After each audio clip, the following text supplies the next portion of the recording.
guys! This is Mentor Mara, and for today, ituturo ko po sa inyo kung paano mag-register ng ating mga service provider. So, number 1, pupunta po tayo sa registration link na join.appyourservisyo.ph sa inyong mga Google Chrome browser.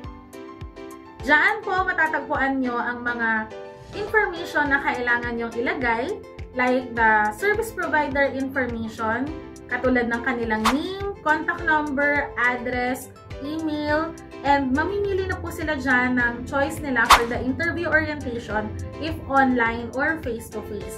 And then, i-attach din po natin dyan yung kanilang Facebook link and yung Neopreneur na nag-sponsor sa kanila. So, kayo nga po yun.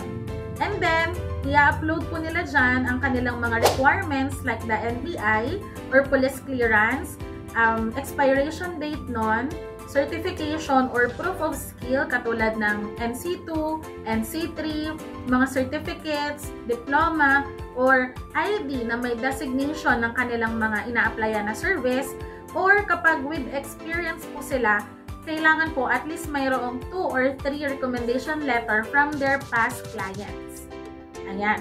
And along with that, kailangan po mag-prepare din po sila ng 200 pesos minimum top-up load wallet. And inform din natin sila na mag-prepare sila ng 350 pesos for the uniform and 500 pesos for the registration. As Neopreneur, pwede pong tayo yung gumawa ng step 1.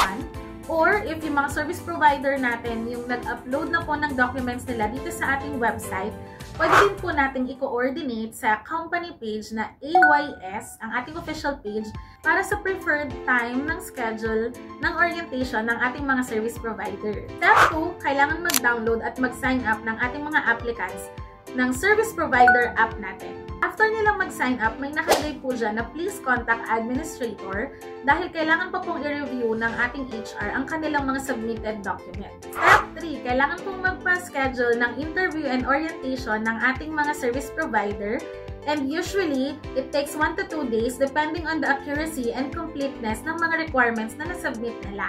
During the orientation, tinuturo sa kanila kung paano gamitin yung app, ano yung load wallet, and baka may mga tanong pa sila regarding sa application natin. So, doon na po kinaklarify lahat ng mga queries and other questions ng ating mga applicants. And once natapos na ang kanilang interview and orientation, na-approve na po sila, pwede na po nilang magamit ang ating service provider app.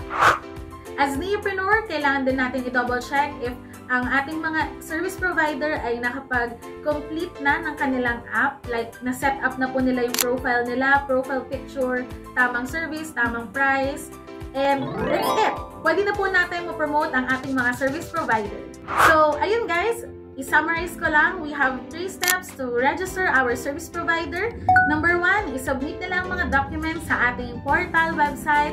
Number 2, kailangan nilang mag-download ng service provider app. And number 3, kailangan nilang magpa-set ng interview and orientation.